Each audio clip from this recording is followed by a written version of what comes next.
Good afternoon, everyone. If there's anyone out there or anything else like that, this is more of a test run and a trial run of everything that's going on.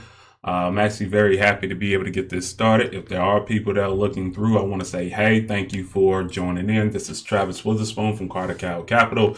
This is actually a means for me to be able to video log some of the trades that I have going, some of the things that I have going with my actual company. And just being able to get an online presence to be able to get started. So I'm not here to sell you anything or anything else like that. My plan is to be able to go through the trades that I'm looking for me and some of my clients, and being able to get a gauge about what's going to end up happening with the market. Now, the market's going to end up opening at 5 o'clock today. So with that being said, that gives us a chance to be able to take a look at what's going to happen in the market first, to get an idea about what happened last week and how we should be adjusting any type of trades or getting into some type of trades going on this week. So with that being said, we're going to end up looking today. We're only going to end up looking at the euro pairs. The US dollar pairs, kind of getting a gauge about what they're going to end up looking like. If I provide value for you in this video, please make sure that you end up liking, sharing, subscribing. And then after that, once we end up building a little bit more of an audience and everything else like that, you can post something in the comment section and we'll start taking a look at that. But I only want to take 30 minutes of time to be able to take a look at these 6 different pairs, get an idea about what's going on with the market. Some of them I'll be very interested in because I'm already in positions, and some of them I may end up getting into positions around 9 o'clock today, because remember, once you get started at 5 o'clock is typically the dead period. So with the high spread costs and everything else, I wouldn't look at trying to get into a position at that point, because quite frankly, you'll be losing money, at least getting started, just based off of the pip value. So I'm going to go ahead and show you my screen. We'll go ahead and get started with that. Just click and go into it, and we'll go from there. But one thing, actually, before we end up getting started, please make sure that you end up clicking on to Carter Capital at TradingView, so you can be able to get an idea about some of the trades. I actually end up leaving a lot of detailed descriptions. I kind of write it down and put everything else in there. We actually been doing pretty good inside of the community. The last few pairs that we end up doing, especially the Swiss francs, they all end up hitting their positions. The yens all end up hitting their positions. Quite frankly, my trading style is that I'm more of a swing trader, but I do like to intraday trade sometimes, depending on the pairs and depending on my availability of being able to look at the market. So very happy with that. With that being said, let's go ahead and get into it. Let's start planning some trades. So the first pair that I want to take a look at, and my chart is going to be a little bit jumbled, so I'm going to tell you how I'm actually looking at it, and then we'll go from there. The monthly chart is down at the bottom. The daily chart's at the bottom left, the 2 hours at the top right, and the 15-minute is at the top left. Quite frankly, what I like to do is do a top-down analysis on it, get an idea about where the market is going to end up going, and then after that, make my decision on the move. That's just to give you an example for us. That let's talk about let's look at economic news first, and then after that we can kind of get a better gauge of what's going on. Let's see, on Monday it's really not going to end up being anything. Quite frankly, it's really no high impact news at all. If we go into Tuesday, we'll end up seeing that the harmonized index of consumer prices is going to end up coming up with the euros. The pounds end up getting the pounds were very weak last week. So I would be looking at the unemployment rate and the average earnings with bonuses. I don't think that's going to end up being so much of a big thing or a high impact thing, but with FX Street, typically when they have it in red, that's something that may end up moving the market. Quite frankly, if we're looking at where they're at, they're all seeming like they're basically on target. So we'll see how everything kind of plays out on Tuesday. Going into Wednesday, once again, there's really nothing very big except for the consumer price index for the pounds that end up happening right around, I believe that's at 2:30 in the morning. So that's Eastern Standard Time. Depending on where you're looking at this, it'll be a little bit different. With the euros, you end up seeing the GDP come out. And once again, both of them is at 0.2 and 1.1 respectively. On Thursday, we have unemployment change with the Australian dollar. We have retail sales with the US dollar. And on Friday, quite frankly, it's going to end up being very slow. So I think the biggest pair to be able to look at for this getting an idea about what's going on is probably going to end up being just the pounds and seeing how it's going to end up moving. Once again, it's dropped over the course of the last few days. About 300 to 500 pips on each pair, so there may be an opportunity to be able to get in, maybe scout some, and sometimes actually be able to get in some pairs just to be able to take it down to its D extensions. But once again, I have a private dedicated video to my clients about that. Once again, we're going to end up going over the US pair. So first pair I want to talk about, let's go ahead and go into the Euro US. If we look at it from a monthly standpoint, let's see, let me jumble this up just a little bit and turn these things off. If we look at it from a monthly standpoint, it actually ended up hitting its target at 1.13. That was a target based off of a daily pivot that actually ended up happening off the daily chart. Right now it's in the buy zone on the stochastic, and in the ADX it's right around I believe 10. So it means that there's really no trend from a monthly standpoint. And that's the reason why it seems like it's been in consolidation for the last couple weeks. But if we go to the daily chart and take a look at where we're at right now, it ended up bouncing against that 105 level after it ended up hitting its D extension. And what I mean by D extension, we're talking about Fibonacci levels. So we're saying A, B, C to D. If I were to give you a perfect example of that, we're looking at this point right here, which was the high, that point right there, which was the low. It actually ended up retracing to a 382. After it ended up retracing to a 382, it ended up moving down to the push zone and it hitting this D extension. Typically from a D extension, what actually ends up happening, it would be better if I show you my chart. Let's try that over again. So going back to it again, I actually ended up hitting a D extension, which was 1.11093. And going through that movement, the A was at 114. It actually ended up bouncing up and retracing to a 382, which was 2 weeks ago, right around 112.80. And then after that, the D extension from that level, which is the 1.618, end up moving down to 1.1093. So typically when it retraces back to the 382 and tries to go to the 382 before hitting another D extension. So what we're looking at right now, based off of that move, we'll end up using this A to B to C. We'll look at the C and then look and measure that to kind of get a projection about where everything can end up going. So here's your new A, here's your new B. It actually ended up retracing to the 8.6. So the new extension level that's going to end up happening will end up being the negative 236 or the 1.18. Which is the actual equivalent at 109.71. So the thing that I would end up looking at personally, if I'm trying to get into this trade, I would look for a counter trend line break.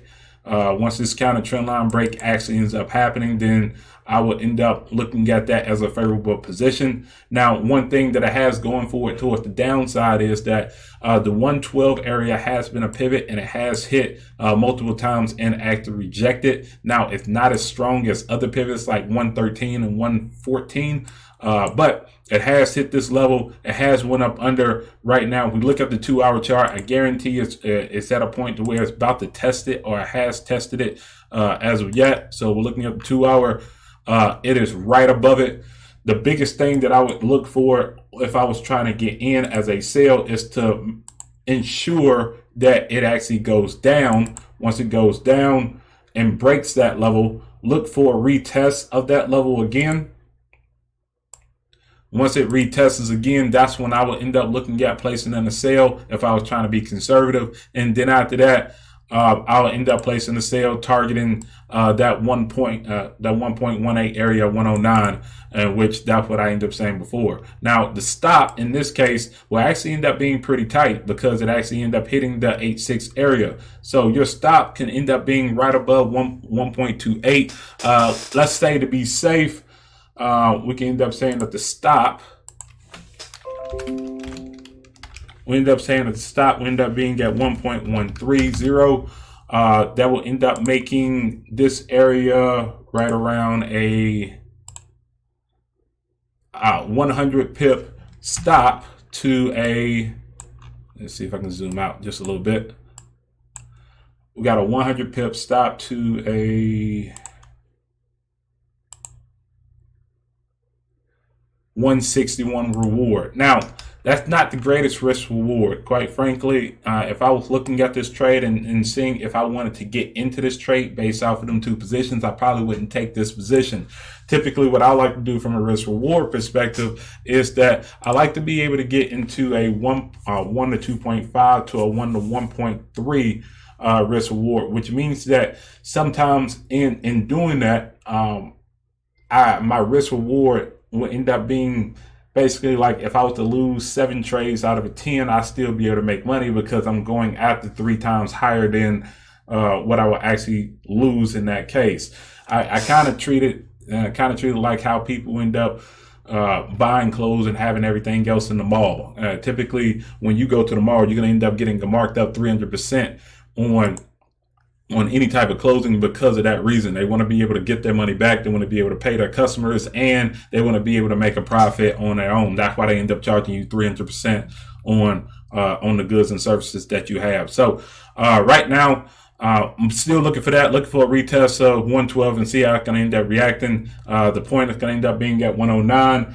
Now, if we're looking at it from a full daily perspective, let's see, just to be sure, the long-term trend is going to end up being at 1.87, which is basically 1.9, and that's based off of this long-term movement on a daily chart. Let me see if I can give you this, because right now I just showed you a sub ABCD. If we're going based off of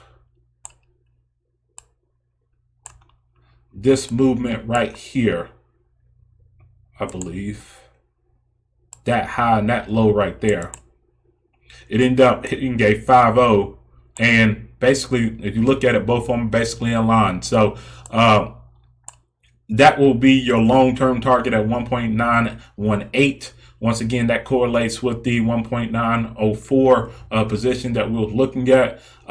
Basically getting out safely, if we're just doing it based off of the 2-hour chart, you end up basically leaving off, I want to say, you end up leaving off 54 pips off the table. So for some people that are being very conservative, do it based off of a 2-hour, and you end up getting into this price, and you actually end up getting it a little bit early and leaving off 50 pips off the table. But I think you'll be in a better position. If you want to take it all the way down, then that'll probably end up being a position to actually end up going into. But that was the Euro US dollar.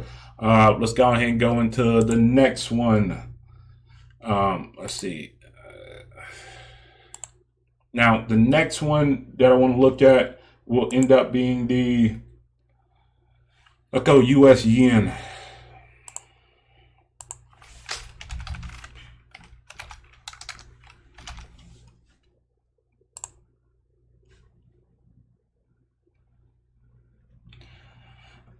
All right, so I'm sorry for the clutteredness. This is, once again, I got to fix up my charts just a little bit better. But so what I ended up saying, this was about 2 weeks ago, was that there was a couple of options that could have happened based off of what happened off the daily chart. Matter of fact, let's go back to the monthly to get we're looking at the monthly to get a better idea. It was hovering around this 108 area. With all the trade talks and everything else that was going on with the sanctions, I was kind of looking at that as in, hey, what's going to end up happening with the movement? If we look at the stochastic was working from the sell zone to the buy zone, which meant that there was probably going to end up being some bearish bias to it. Now, once they end up breaking this 108 level, the next level of actual confluence for its pivot levels was going to end up being 105. And that's just based off of looking at old pivots and seeing how I actually end up rejecting based off of this area. So you end up noticing, if I were to put a rectangle around this area and just look at how everything kind of reacted based off of this area right here. Let me see if I can move this down and add a little color to it. Let's see. Okay, that's Wix. That's not gonna work.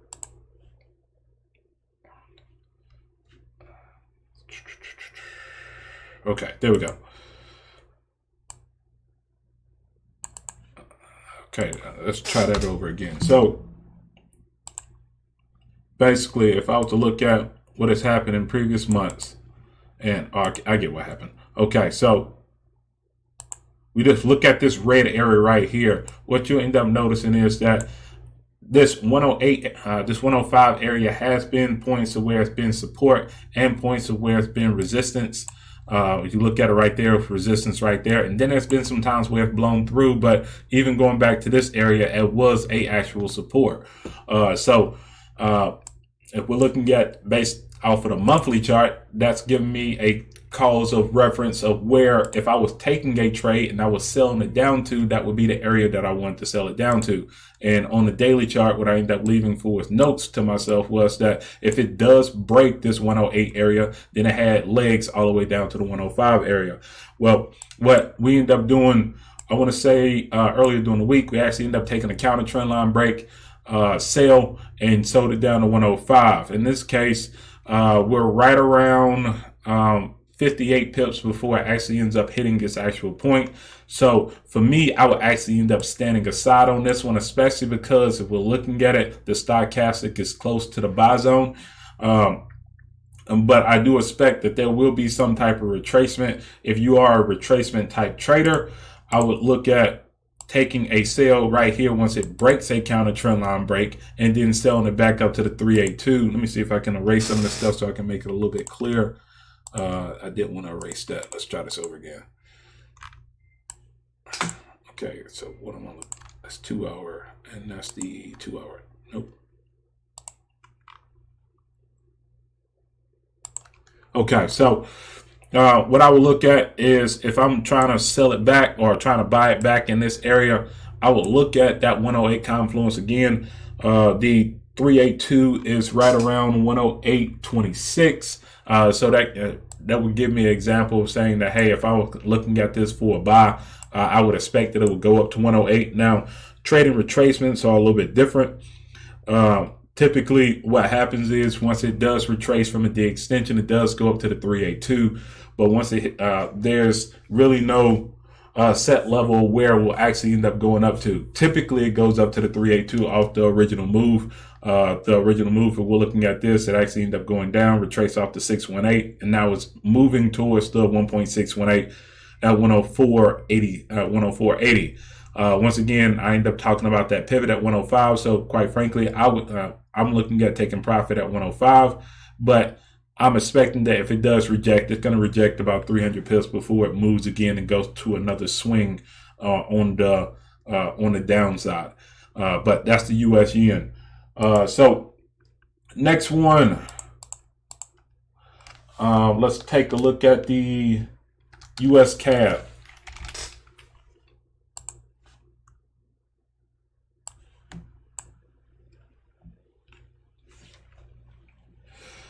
So going to the US CAD and looking at it from a monthly perspective.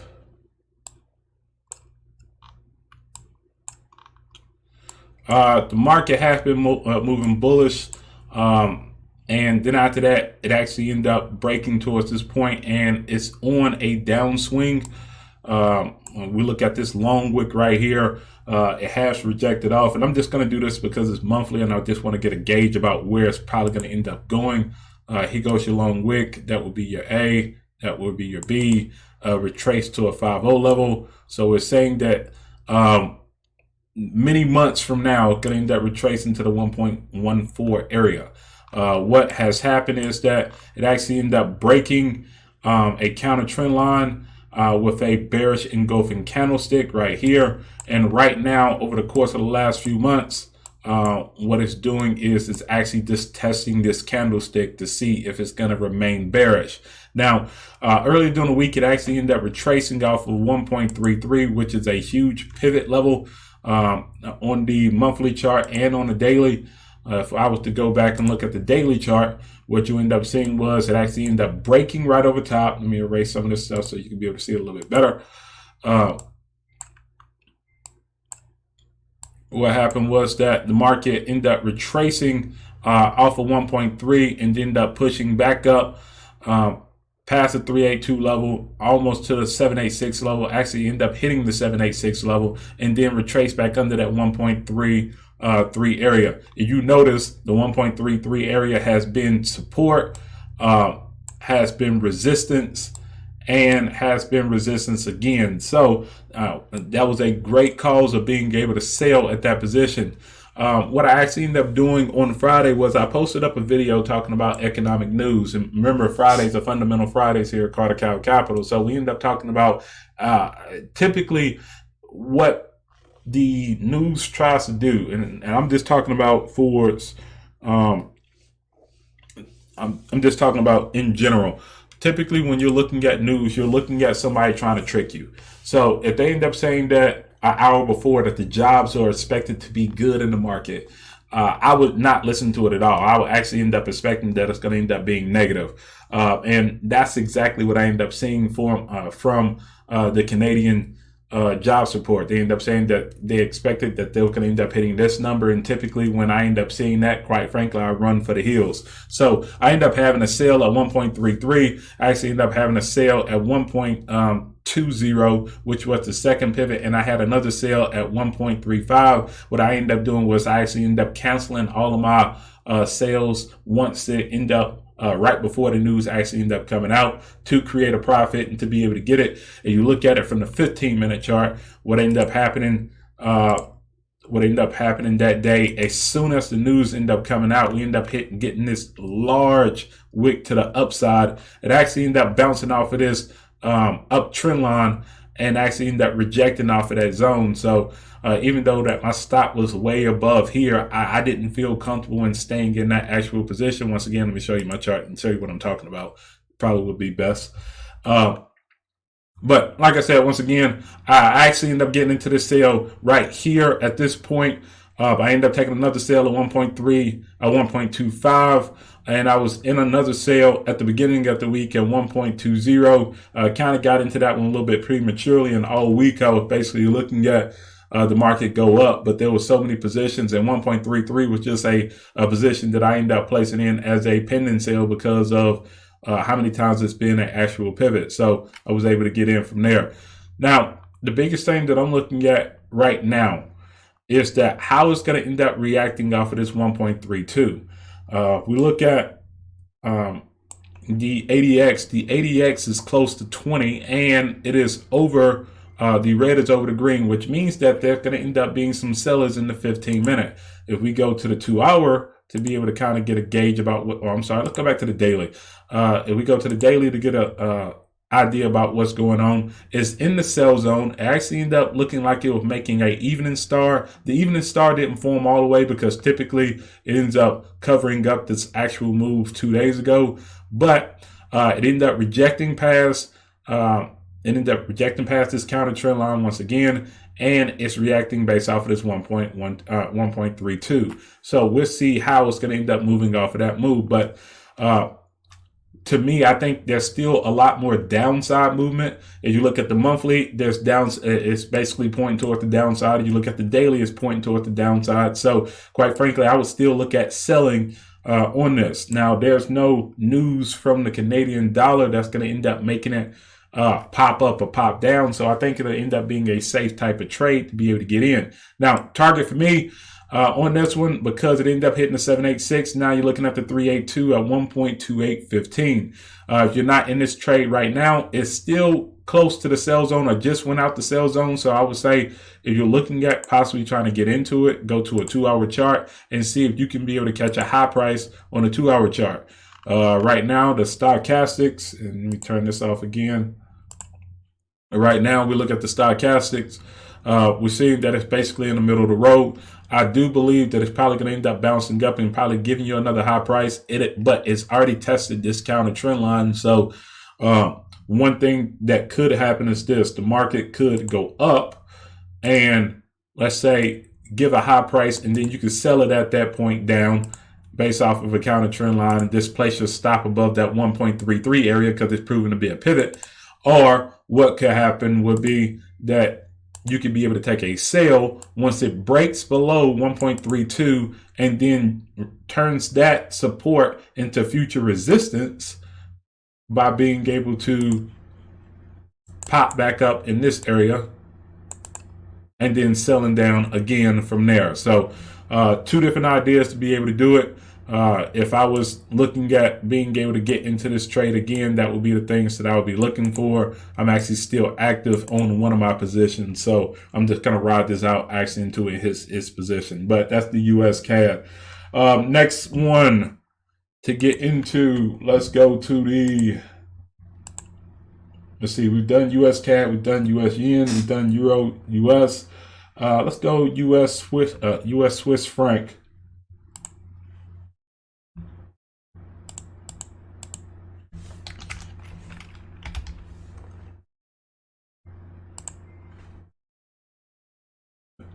Looking at the Euro Swiss franc on the monthly, actually ended up breaking a triangle and it ended up rejecting off of it last month. It ended up testing that triangle again, which is basically a rising wedge, which points to the downside.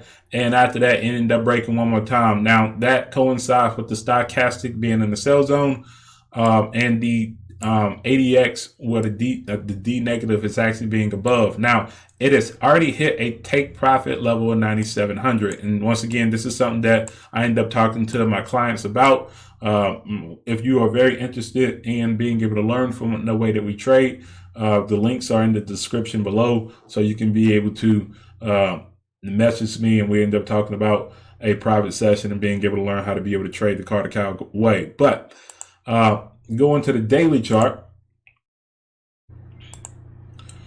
the biggest thing that I'm looking at right now is that the market, once again, has hit that second take profit level. So it ended up having this big breakout once it ended up breaking past that level.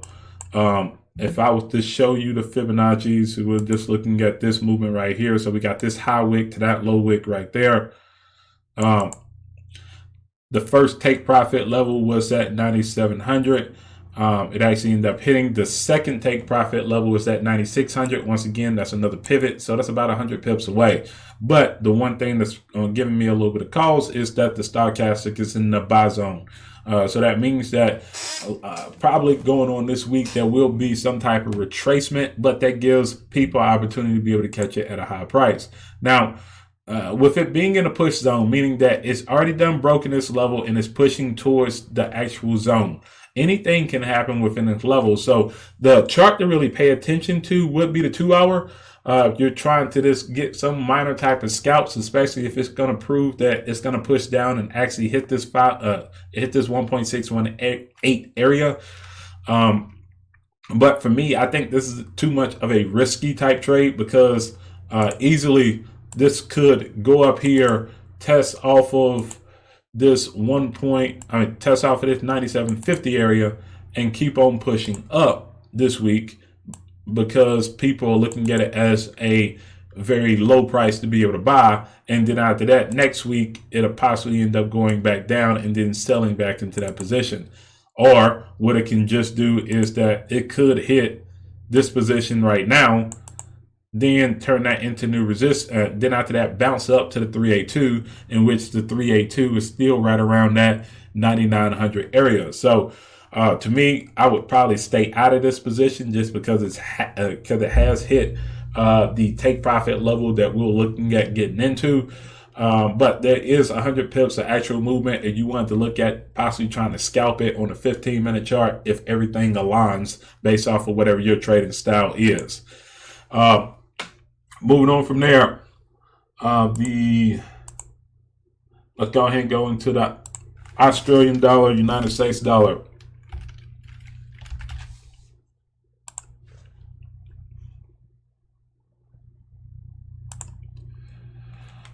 So, okay, this is the daily chart. Let's see. And once again, I do apologize for my screen being so cluttered. There's a lot of stuff that I end up writing down and I keep it up because I want to make sure that I don't miss out on it. But the movement that ended up happening was that the market ended up hitting was actually moving through its 1.618 retracement level. That target is at 6750, and it hit 6750 actually early throughout the week. So right now it's in a retracement zone. You can tell that it's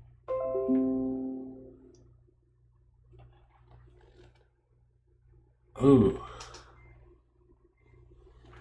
Okay, I'm sorry, my connection ended up going out.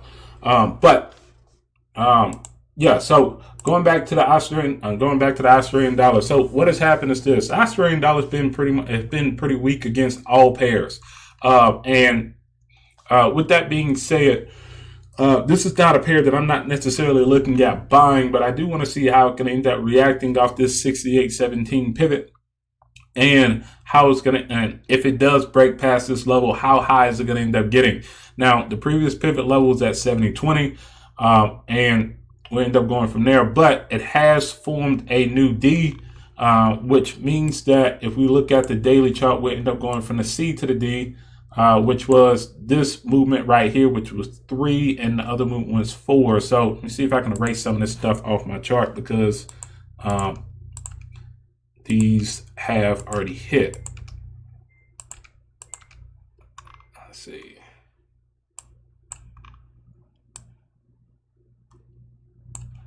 Okay, so if we're looking at just wave analysis,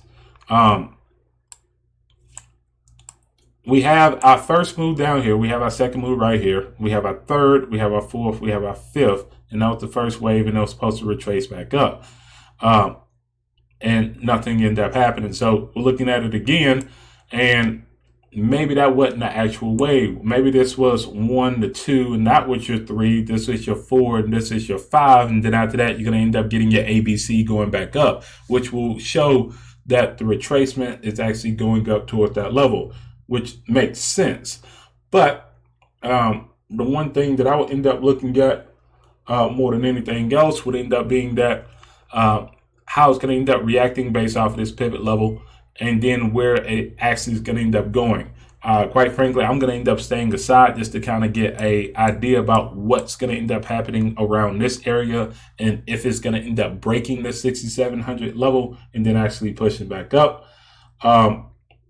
If it's not going to end up doing that, then I would look to sell once it gets back into the sell zone. So quite frankly, I'm just going to stay on the outside when I'm looking at the Australian dollar.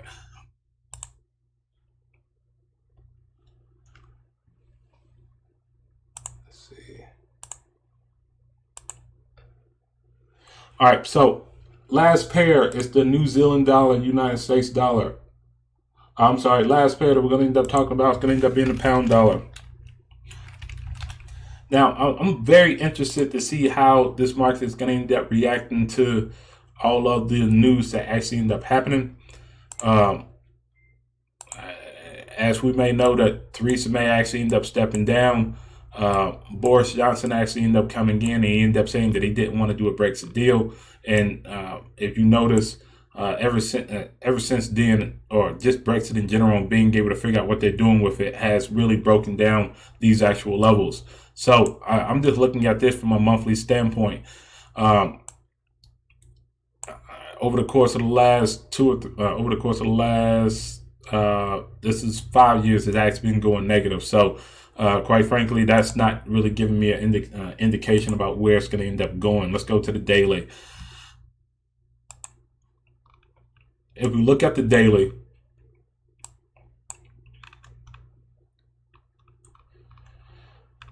based off of this point right here in this rejection, because honestly, that is your A. This will be your A. That will be your B. This will be your C. That will be your D extension. We're going to high to the swing low. It went to a 382, broke a counter trend line break, which was at 132, which was a previous pivot. Once again, seeing how it reacted off of that. From there, it actually ended up reacting down, and the 1.618, once again, the 1.618 on this one is negative 0.5, is at 1.830. Now, if we're looking at this and figuring out where that is in perspective of where we're at right now, that is 216 pips away. Now, I think that the stochastic is really going to lie to you on this one. It's saying that it's pushing up, but we're seeing that we're getting downside movement. So I wouldn't even pay attention to the stochastic. The one thing that I will pay attention to is looking at how the ADX is actually moving. The ADX is basically right around 38, which means that typically on the daily chart, if it gets to 40, it's going to be exhausted. And so I would say keep your eyes on the 2 hour and kind of see how it's reacting off of that. The ADX on the 2 hour is basically at, once again, 36. So it would say, I would say keep an eye on this, a slight retracement moving down to that area. If it does give you a slight retracement in that zone, then it may be a good position to be able to get back in. Let me see if I can connect all these charts together. Let's see. Time crosshair drawings. Okay, so let's see. Once again, it went from your A, here goes your B, rejected up to the 382, retraced up to the 382. The target is at 1.1830. 1.1830. We go to the 2 hour. See if it showed up right here. No,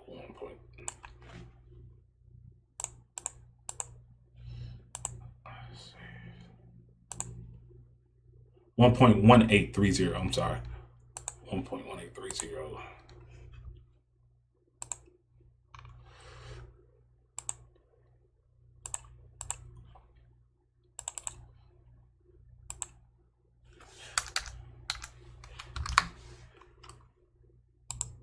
1.1830. is right here. So I would say if you're looking at possibly being able to get in, look at the 2 hour chart, see if it gives you a high price, and then after that, target the 1.1830 type of position. To that point, once again, that's 223 pips away. It's already in the buy zone, but once again, like I said before, I think the stochastic is going to end up lying to you on this one just because of all of the downward push. But the one thing to keep in mind, because it is in the buy zone, any type of good news that happens within this week with the economic news with the pounds will probably end up pushing it back up. So that may give you the retracement that you may need to say, hey, if I can be able to get this and it breaks the counter trend line based off of a high price on the 2 hour, based off of the news, then that may be an opportunity to be able to get in.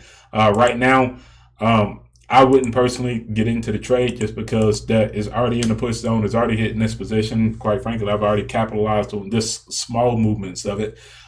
So I would probably end up staying out of it. But so just to recap on some of the positions. The U.S. CAD, I believe that it's going to end up having a good position towards the downside. The Euro US actually has some position towards the downside, which means that the United States dollar is going to end up being somewhat mixed. You look at the U.S. yen.